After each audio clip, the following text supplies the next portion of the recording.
Hello everybody, my name is Company and here is To the Tomb, HUE, north of Da Nang, one of the trio of central Vietnam. In this video, I will tell you everything about this city. What is HUE? Where is HUE? Things you can do in here, is pros and cons. Is it really worth to visit like that? Yes, it's time to discover the most antique and nostalgic city in central Vietnam, or the total whole country. Yes, let's go.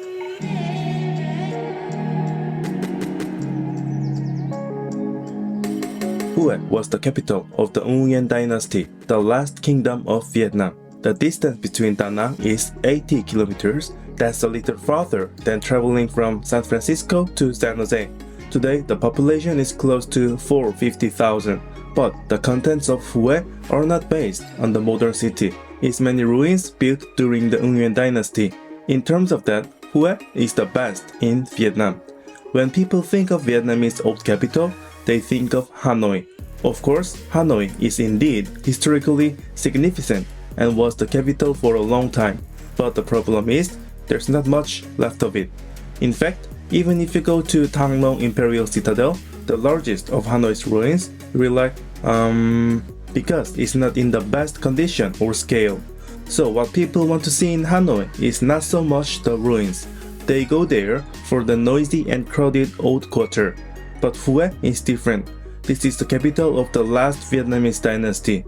Their Imperial Palace and the Royal Mausoleum. HUE is the best place to see traditional architecture in Vietnam.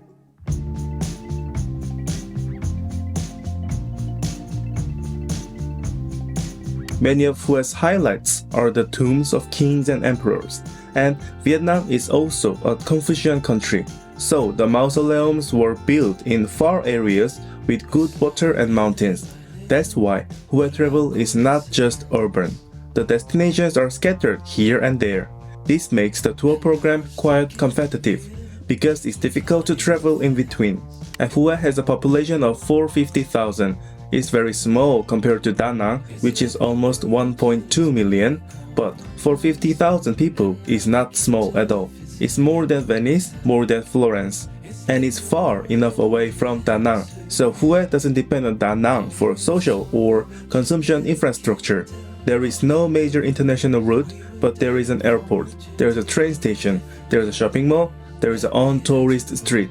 There's everything. It is different from Hoi An, which is dependent on Da Nang for its airport and malls. Bún bò Huế, beef noodle soup in HUE style. This is a specialty of HUE that is famous all over Vietnam. It is rice noodle, but because it's a bún, so the round noodle is the point. The main ingredient is bò, it means beef. Other rice noodles may use chicken, seafood, or other ingredients, but for bún bò Huế, it is always beef. If there is one other ingredient, it's the fish cake, and it's a little bit spicy. Basically, it's red and greasy. Also, you can add your own extra spicy seasoning here. Of course, other rice noodle soups can be spiced up with chili or chili sauce. But I have to say that this bún bò Huế is the best for spicing it up.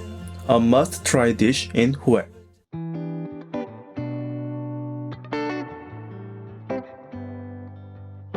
The city of HUE has been built on the banks of the Hung River, which flows from west to east. The process followed the logic of Feng Shui. Water should be in front of the city. So the old city of HUE is on the northwest side of the river. If you look at the map, this huge square is the remnants of the old HUE. The smaller square inside, this is called as the Imperial city of HUE. The rest of the large square is just normal urban with some ruins and old buildings.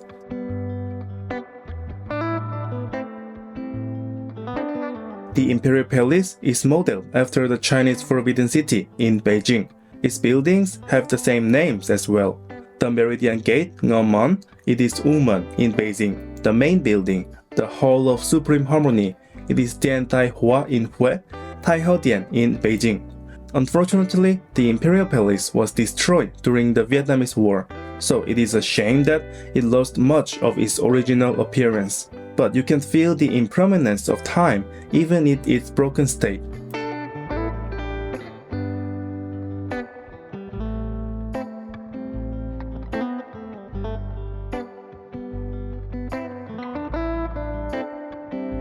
On the south side of palace, there is a large national flag. And the southeast side of Huang River is the new city of HUE. This side was built by France, so there's a lot of modernist buildings in here. First, HUE Station, the beginning of your trip. There are some classic hotels nearby the station. If you go north along this railroad, there is Hanoi, and then south to Da Nang and Saigon. The opposite side of the train station, you just need to find the night walking street in Google Maps. Many hostels, spas, bars, basically everything a backpacker needs. There are lots of old stores selling bumbo hue. For Asians, HUE is usually a day trip destination, so it's not easy to find Korean or Chinese. It's mostly Western backpackers traveling around Vietnam.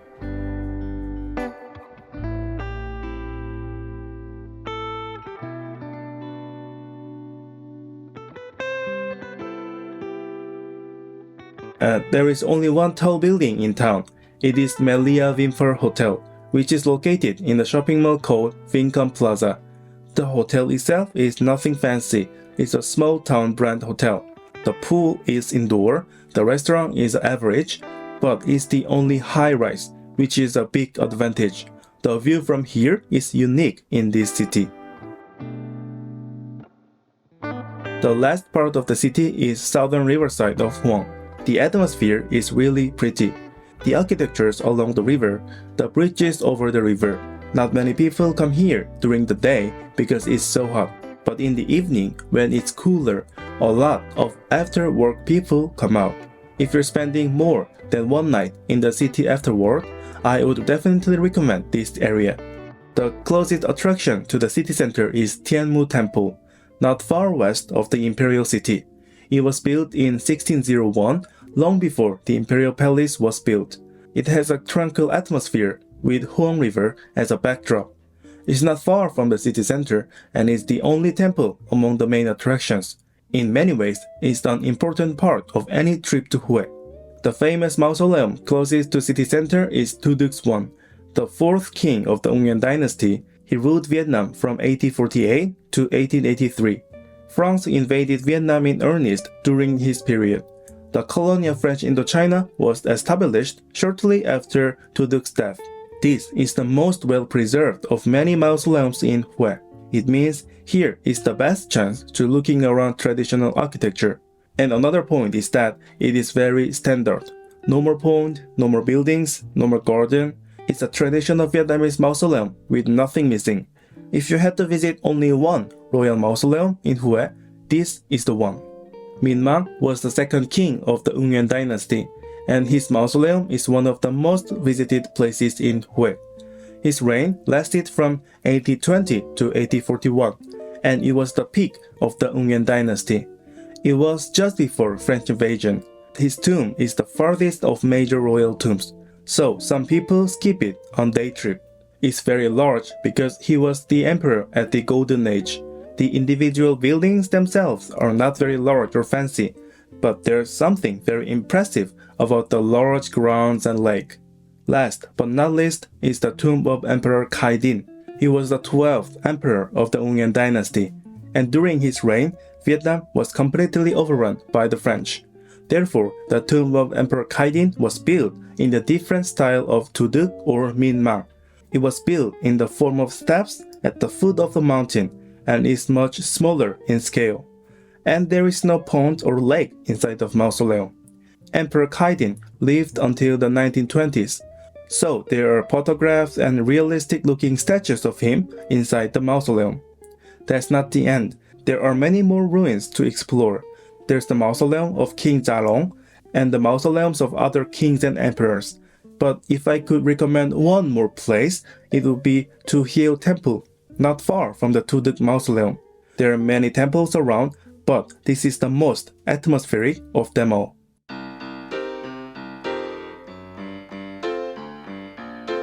HUE has more depth than just a few ruins.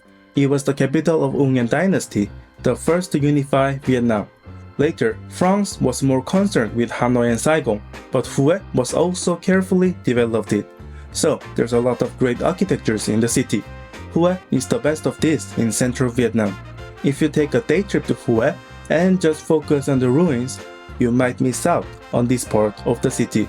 But if you're traveling on your own, especially if you're in HUE far more than one night, you will realize that there are some pretty cool modern buildings. This is the most common feeling you will get when traveling around HUE.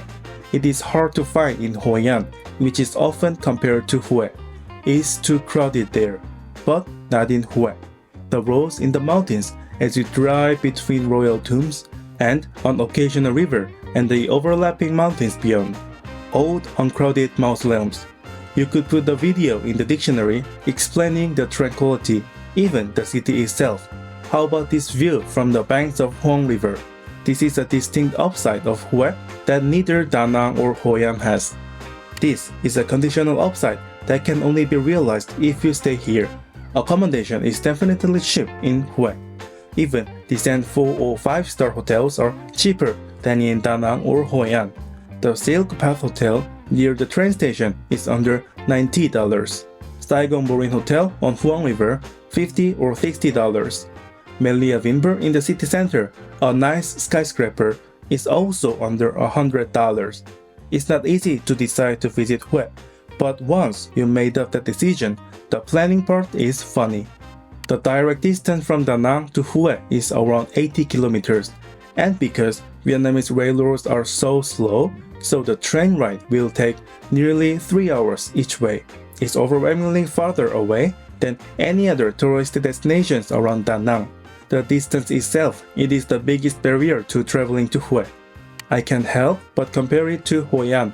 Hoi An is more famous than HUE and has a lot to do, but the main highlights of the city are just within walking distance. The old town, Thien River, the sort of things, but the main attractions of HUE are scattered and far apart. Even the Imperial city is far from the train station or the minivan drop-off. There's the other tourist attractions, such as Thien Mu Temple, mausoleums. Not only are they far from the city center, but they are also far from each other. The distance between Tu Duc and Khai Dinh is 5.8 kilometers. It is longer than the Central Park in New York, so it is not easy to get around without a motorcycle or guided tour. Tu Duc, Khai Dinh, and Minh Ma, HUE's main mausoleums, are okay. It is with weathered, but there's no garbage and is well maintained. Though the problem is the Imperial Palace, the most famous and crowded part of HUE. Normally, Imperial Palace will be the most cared for and maintained, but it is in the worst condition in here. It is not about broken buildings, that's inevitable, but the amount of garbage. Sometimes it even smells bad. It leaves a really bad impression. It's so far away from Da Nang, and the ruins are scattered. It can't be helped. It is the nature of things. But the Imperial Palace is just a matter of maintaining, and they are not doing that. I am really disappointed by this.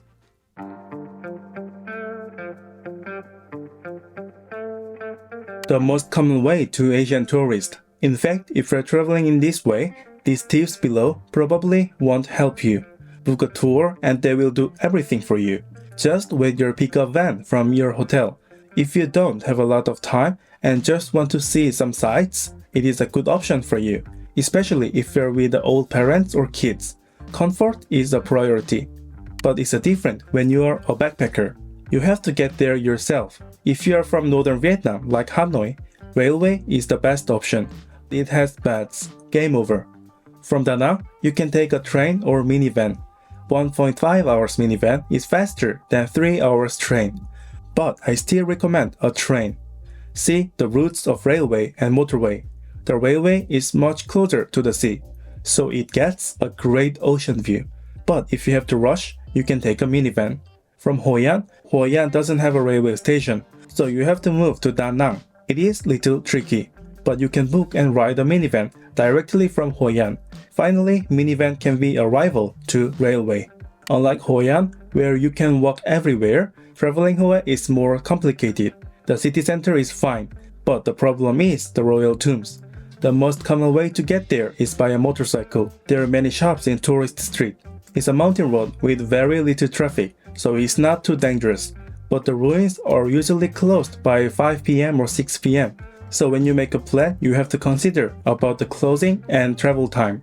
HUE travel includes some mountain-based ruins and city. so it doesn't really have a bad season. You can have fun even if it's little rainy or foggy. It's not like a beach resort where you're screwed if you don't get sunshine. The climate itself is similar to Hoi An. It is heavy rainy season around October and 1 month before and after. February and March are the most dry, and it is inland and mid-north in Vietnam. So this the most dry season is also a bit cool. And summer is very hot and moderately dry. When it's really hot in summer, don't schedule too many outdoor activities. If you go in the winter, it's colder because it is the mountains, so you can pack a windbreaker. This is the hotel I personally recommend to you. First of all, there are some downsides. The location is outside the western Imperial city. It is far away from other tourist spots and the city center. It is not easy to get around unless you call the Grab driver, and it's expensive. The building room is around $140. It is more expensive than most hotels in city. Villa is more expensive. It is same with famous resort in Da Nang. But here's why I still recommend East. The overwhelming atmosphere is really pretty. And it's not like it's old and in need of renovation. They have left the parts that need to show their age to keep the ambience. But the rooms are very tastefully decorated with good clearness. It was the most memorable experience for me, more than the royal tombs and the Imperial city.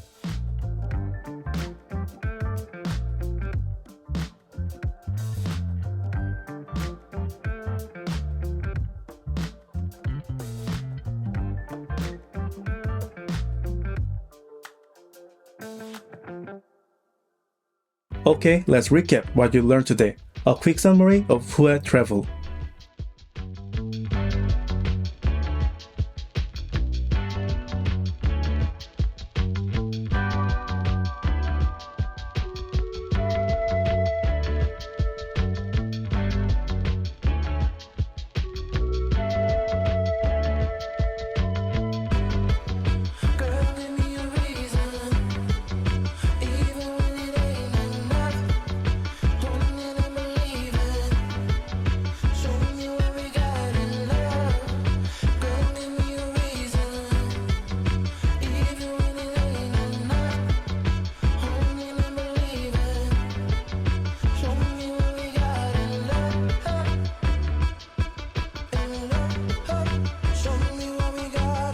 Yes, this is it. Now you know about HUE travel itself. This place where I end this video is the ancient HUE Garden House, the best and the most beautiful hotel in this whole city. Thank you for watching this long video and thank you again.